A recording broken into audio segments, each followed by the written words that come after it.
Welcome back as we wind down this segment. Adigun, I'll just stay with you as you tidy up your end about that holistic look at the PIB, not in segments. What do you think?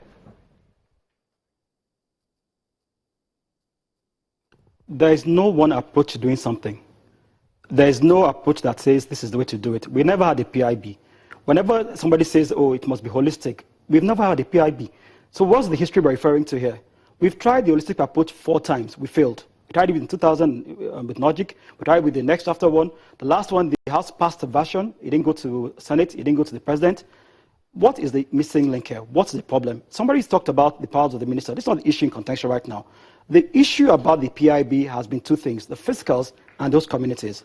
Those communities came into contention in the last 2-3 years. Fiscals, maybe for the past 4 years, when oil prices were very high. When Nigerian government tried to take back what they lost over a period of long time. You can't approach something the same way and have failed several times and try it the same way again. That's insanity. The basic rule of doing things is trying new approaches. And let me just say for education, there are 4 other things that are speaking to the oil sector. There's a gas policy, which is being discussed right now. There's a national petroleum policy being discussed. There's a national downstream policy being discussed. There's the review of the gas flaring bill, a roadmap to end gas flaring being discussed. These are perhaps more important than a PIB in total. So I think the problem I still believe is that the National Assembly or the executive are not engaging enough people, and people don't have as much education about this issue, and that's why there's suspicion and fears. There has been never one PIB. If there was, then we'd have just upgraded that version. But what are we speaking to? There's never been any. So this is an approach that, okay, you've done something 3 times the same way, it never worked. And it does not mean that you can't pass something and refer to it when you're passing it. Right now, for instance, there's cautionary review going on in the National Assembly. There are times when they've reviewed and revert to old laws to get the sense of the new law. So having a PGIB doesn't mean you won't look at those communities in good details or look at the fiscals in good details. You now speak to them and say, well, referencing this, referencing that. And when you finish, you can harmonize everything together. You can put everything together. Why don't you start by taking small bites? Look at the parts that are non-contentious. Right now, we have a chance. This is the best chance we have in Nigeria in the past 16 years. This is the only president I can say for certain will not ask for an oil well. This is the only time when the executive and the National Assembly are working together on a bill. It has never been that way. It has been the executive writing a bill, another version, 5 versions. There's one version now. Never occurred before. Okay. Let's support this passage. That's my view about it. All right, thank you. Sane. Well, I still have a lot of doubts. In the US, for example, you have... Oh, by the way, we're winding down now, yes. So we're talking about the way forward now. AAPG, SP, when it comes to things that concern the oil industry, the US government will bring those organizations in to help them out. The question I want to ask him now, you have NAPI here, you have SP here. It may be NSC, I don't know whether they invited NSC. But these 2 major organizations are the organizations where you find the real key people who are professionals in this field. None of them, I don't know about NAPI, but SP, for example, they were not invited. What's the meaning of SP, sir? Society of Petroleum Engineers. Where do you get your brain from? That is what the US, that's what they will do.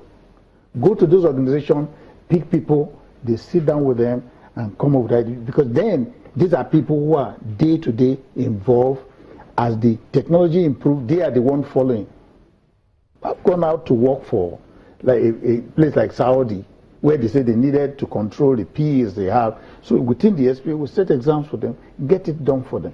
Within the yes, SP? The Society of Petroleum Engineers. You set exams for them in Saudi? In Saudi, to make them certified PEs.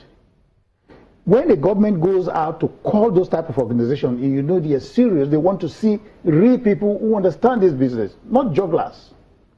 So we have to go back to that basis. If they want to do things that are reasonable within the oil industry in this country, look for the organizations that are top there.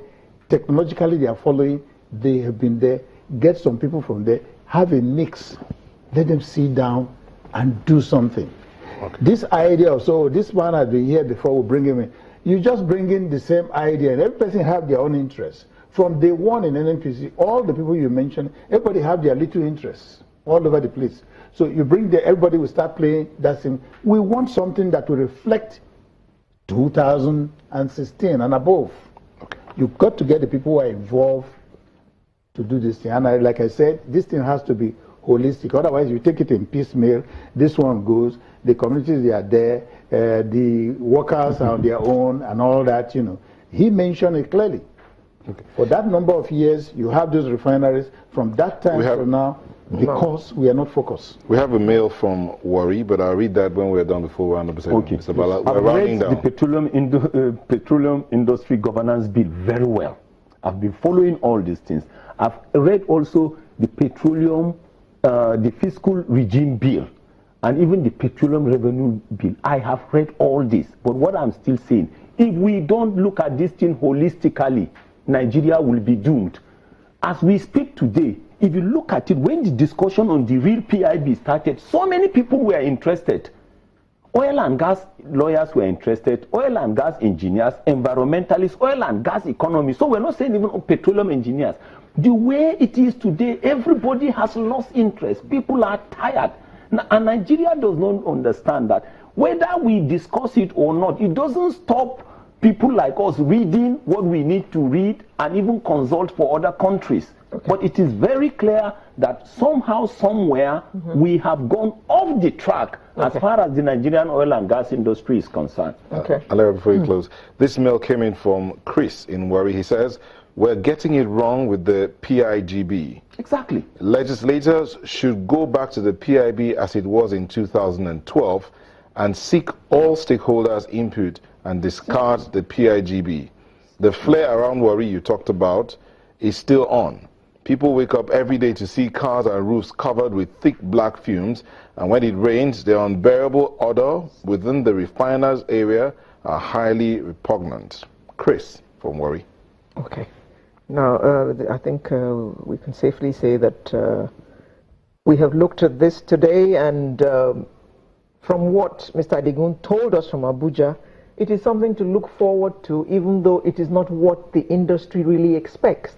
The industry is expecting a PIB that will address every sector of the oil and gas industry. Thank you very much, gentlemen, for joining us this morning. Mr. Alex Ney, an oil and gas consultant, Mr. Zaka Bala, oil and gas analyst, as well as Henry Adigun, oil governance consultant, who joined us from our studio in Abuja. Thank you all, gentlemen, for coming. Sunrise will return in just a moment with another interesting conversation. Make sure that you join us.